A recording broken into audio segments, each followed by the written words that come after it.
प्राचीन समय में आर्यावर्त में दिग्विजय नामक एक राजा था। वो अपने प्रजा के सुख दुख का बहुत ध्यान रखता था। राजा प्रतिदिन बृहस्पति देव की पूजा करने के लिए मंदिर में जाता था। प्रत्येक बृहस्पतिवार को राजा बृहस्पति देव का व्रत रखता था। बृहस्पति देव की पूजा अर्चना के बाद व्रत कथा सुनकर राजा एक ही समय भोजन करता था। लेकिन उसकी रानी को यह सब पसंद नहीं था। राजा ने उसे अनेक बार समझाया था, लेकिन उसने अपना व्यवहार बिल्कुल नहीं बदला। रानी कभी किसी निर्धन को अन्न वस्त्र आदि का दान न स्वयं करती थी और न राजाओं को करने देती थी। एक बार जंगल के कुछ हिंसक जानवर ने नगर में घुस कर रहे लोगों को मारना शुरू कर दिया। प्रजा के लोगों ने जब राजा दिग्विजय से जंगली जानवरों के उत्पात की शिकायत की तो वह स्वयं उनके शिकार के लिए गया। इधर रानी महल में आनंद से झूला झूल रही थी।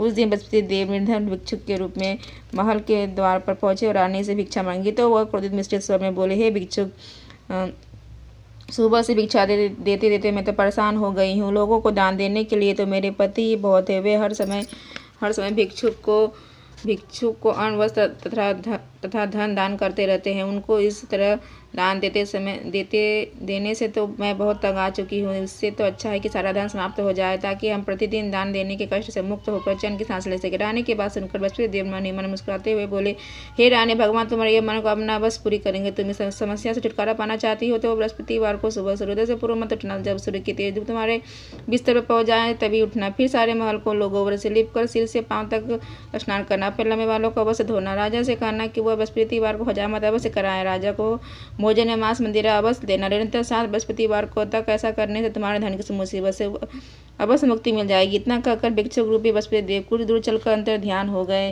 रानी अपने पति की दान देने की आदत से बहुत परेशान हो चुकी थी, इसलिए कुछ सोचकर उसने परेशानी से मुक्ति पाने के लिए भिक्षुक की बताई बातों का पालन करने का निश्चय किया। राजा ने रानी से ऐसा न करने के लिए कहा, लेकिन रानी अपनी जिद पर अड़ी रही। उसने राजा को धमकी दी, यदि तुमने मेरे कथानुसार काम नहीं किया तो मैं महल छोड़कर चली जाऊंगी। विवश राजा को रानी की बात स्वीकार करनी ही पड़ी। 3 बृहस्पतिवार तक रानी ने सब कुछ भिक्षुक के बताए अनुसार ही किया, लेकिन चौथे बृहस्पतिवार को उसे कुछ करने की जरूरत नहीं पड़ी, क्योंकि तीसरे बृहस्पतिवार को ही सारा धन समाप्त हो गया था। राजा का अन्न भंडार खाली हो गया। दूसरों को अन्न वस्त्र दान करने वाले राजा अन्न के अभाव में भूखा मरने लगा। उस समय राजा ने अपनी रानी से कहा, रानी, अब मैं इस नगर में नहीं रह सकता। यहाँ तो हम किसी से भिक्षा भी नहीं मांग सकते। लोग हमारा कितना अपमान करेंगे। मैं अब परदेश में जा रहा हूँ, वहाँ कोई काम धंधा करूँगा। शायद हमारा भाग बदल जाए। रानी को महल में छोड़कर राजा धन कमाने के लिए परदेश चला गया। वहाँ उसने जंगल से लकड़ी काट कर लाने और नगर में बेचने का काम शुरू कर दिया। उधर रानी को कई दिन खाने को कुछ नहीं मिलता। वो अपने इस अच्छे दिन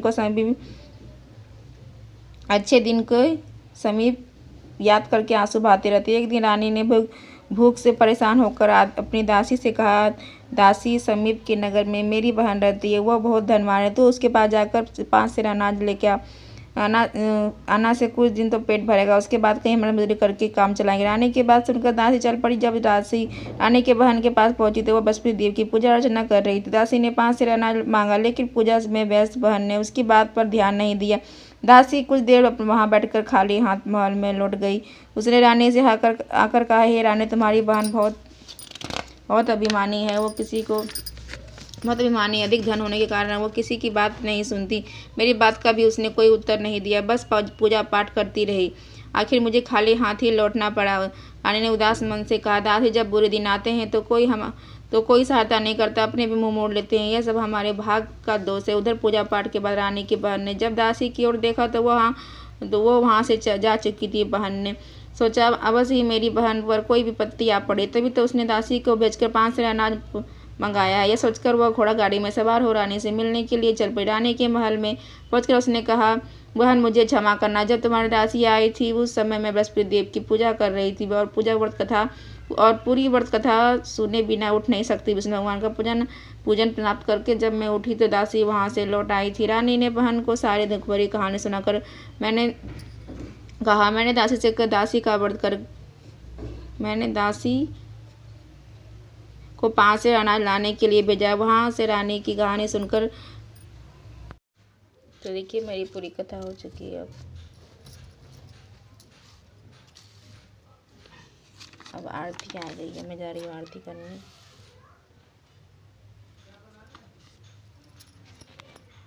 मेरी आरती भी हो चुकी है, मैं नहीं दिखाई कि अकेले में घंटी बजाती बाद में।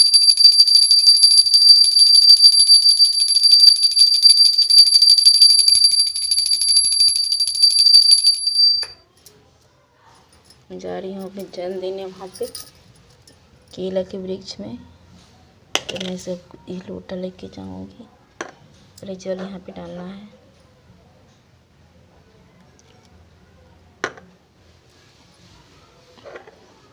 और थोड़ा सा यहाँ पे डालना है।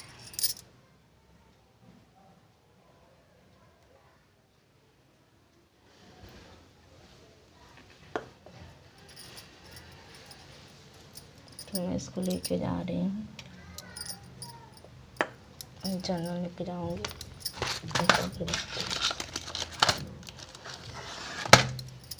तो जा रही मैं जल ढार के आती हूँ। तो फ्रेंड्स मैंने पूजा कर लिया, आपने देखा। और आप सोच रहे हैं कि मैंने कथा करते करते वीडियो रोक क्यों दिया। तो मैं इतना बड़ा कथा तो मैं कह नहीं सकती, मतलब वीडियो बहुत लंबा हो जाएगा। तो मैं कथा पूरा नहीं, ऐसे पूरा कथा करके मैं आपको सुनाऊँगी कोई वीडियो में। तो पूरा कथा नहीं किया। और आपने देखा मैं कितना फास्ट कथा कर रही थी। कई मैं अब देखिए सुबह में 5 बजे 4:30 बजे जगती हूँ। पूरा खाना पीना बनाओ, काम धाम करो, पोछा झाड़ू बर्तन। ऊपर से बच्चे स्कूल जाते हैं, हस्बैंड स्कूल जाते हैं, टिफिन बना के दो, फिर अपना सब कुछ घर का काम भी रहता है। और ऊपर से मेरे को ट्यूशन ही पढ़ाना पड़ता है 10 बजे से। इसलिए मुझे जल्दी जल्दी काम करना पड़ता है, जल्दी जल्दी करना पड़ता है। इसलिए मैं काम करते करते पक्का 9 बज ही जाता है। अब 9 बजे आधे घंटे में कैसे पूजा पाठ हो, कैसे क्या क्या, कितना बड़ी कथा भी होती है। तो मैं क्या करती हूँ, जल्दी जल्दी फास्टिंग में कथा करती हूँ। इसलिए मैं फास्टिंग में कथा करी, मैं आपको बोलने के लिए भूल गई। और फास्टिंग में आपने देखा होगा मैं कितना फास्ट कथा कर रही थी कि मुझे मतलब कभी कभी मतलब बोलने में मतलब लथबथा रही थी, मतलब बोल नहीं पा रही थी। जो बोलने में कुछ और तो बोल रही थी कुछ और। इस तरह तो मैं बहुत फास्टिंग मतलब फास्ट में कथा की थी। 15 बजे मैंने पूजा किया था। आज तो क्या बताऊँ, आज तो दिन ही खराब है। तो पावर ही सुबह से नहीं था, नहीं तो पावर अगर रहता तो और मैं पहले पूजा कर 10 मिनट में पूजा कर लेती हूँ। जल्दी कथा कर लेती हूँ 10 मिनट फास्टिंग मतलब कथा पढ़ती हूँ, कर लेती हूँ। पावर नहीं था तो दिखाई भी नहीं दे रहा था मुझे उतना। तो मैं लाइट बार के मोबाइल का देख ली, लेकिन दोबारा में फिर लाइट भी नहीं जलाई। दिया जल रहा था, दिया देख देख के पढ़ रही थी। तो उतना मुझे समझ में ठीक से नहीं आ रहा था। फिर मेरे को भी आज मेरे को आधा घंटा फिर भी मतलब 15 मिनट 20 मिनट लग गया। ऐसे में 10 मिनट पूजा कर लेती हूँ फास्टिंग में। और आराम से करो तो आधा घंटा तो लग ही जाता है। आराम से कथा करो तो आराम से। कथा तो मैं कर ही नहीं पा रही हूँ जब से पूजा की हूँ। चौथा पूजा है ये। एक दिन की थी, सबका छुट्टी था, मेरे हस्बैंड का, बच्चे का, सबका। तो मैं सुबह सुबह पूजा कर ली, बाद में खाना बनाई थी। तो नहीं, उस दिन खाना मेरे हस्बैंड ही बनाए थे। तो मैं पूजा पाठ कर जल्दी से हो गया था। तो मैं सबको बोली कि मेरा कथा कोई नहीं सुनता है, चलिए सबको आप लोग आज कथा सुनिएगा। तो ठीक है। तो सबको मिलकर हम लोग कथा किए थे, सुनने थे, आरती किए थे दोनों, हस्बैंड और मैं दोनों। तो उस दिन बहुत मज़ा आया था पूजा पाठ करने में। आराम से कथा हुआ था, पूरा हड़बड़ नहीं था उस पर। तो आज देखिए कितनी फास्टिंग कथा मैंने किया। तो वो थोड़ा सॉरी आप लोगों को मेरे बात अगर समझ में थोड़ा मोड़ा नहीं आता होगा। मैं इतना फास्ट बोलती हूँ, तो और ज़्यादा फास्ट बोलती थी। मेरे पापा मुझे वो डांटते थे हमेशा, मम्मी भी डांटती थी, पापा भी डांटते थे कि इतना फास्ट नहीं बोल, कैसे फास्ट बोलती है, तेरा शादी कैसे होगा, इतना फास्ट में बोलती है, समझ में तेरा बात नहीं आता। तो नहीं, ऐसा कोई बात है, मेरी शादी भी अच्छा से हो गया, मेरे हस्बैंड भी अच्छे मिले हैं, मुझे बहुत प्यार करते हैं। और गुस्सा तो करते हैं, तो करते ही, सबको पता है, हस्बैंड झगड़ा उगड़ा तो होता ही रहता है, लेकिन प्यार भी करते हैं। और फास्ट कर बोलती हूँ, बोलते हैं मुझे, हमेशा डांटते रहते हैं ये भी।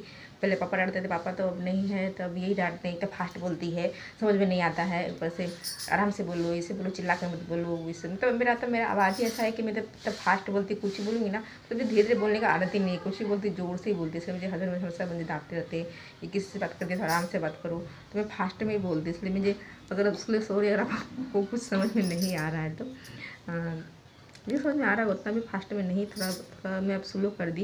डांट के पापा, फिर डांट के मैं थोड़ा स्लो कर दी, थोड़ा आराम से ही बोलती हूँ, लेकिन फिर भी फास्टिंग में हो ही जाता है। तो आपने देखा मैंने कितना कथा फास्ट किया। फिर मैंने आरती की, तो आरती का मैंने आपको नहीं मतलब वीडियो बना पाई। आगे एक हाथ से कैसे आरती करूँ, कैसे कथा करूँ, सॉरी दिया पकड़ो तो नहीं हो पाया। तो मैं उस बार ये कभी आपको आरती करके मतलब दिखाऊँगी, तो आप देखिएगा। तो फिर इसलिए फास्ट में कथा कर रही थी, इसलिए वीडियो बीच में बंद कर दी। तो फिर अगले गुरुवार को फिर किस दिन मिलती हूँ, या फिर अगले गुरुवार को मिलूँगी। तब तक के लिए नहीं बाय नहीं, मैं बाय करने वाली थी। अभी शाम को इसमें पीला भोजन खाना है, तो मैं शाम को बताऊँगी क्या खाने वाली हूँ। तो मैं तो हर बार तो मैं पुआ ही बनाती हूँ, हल्दी डाल के पीला भोजन, तो मैं पुआ ही बनाऊँगी। बोलते हैं कि जो मतलब शुरू में खाते हैं वही खाना चाहिए। तो मैं कुछ भी पहले उस बार मैं कुछ भी खा ली थी, कोई पूरी कभी सेवई कुछ भी। इस बार क्या मैं पुआ ही खा रही हूँ, मैदा का हल्दी डाल के। तो मैं भी आज वही बना के तब आपको दिखाऊंगी मैं पुआ किस तरह बनाई हूँ और किस तरह खाती है, तब जाके वीडियो एंड हो। तब तक के लिए वेट कीजिए, मैं वीडियो में बनी रही।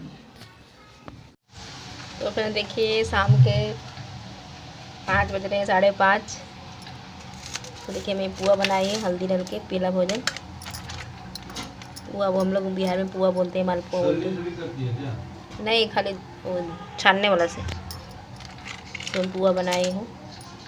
जा रही हूँ यही खाने से पहले भगवान को भोग लगाएंगे। वो बहुत गर्म है, भगवान को भोग लगाना है पहले।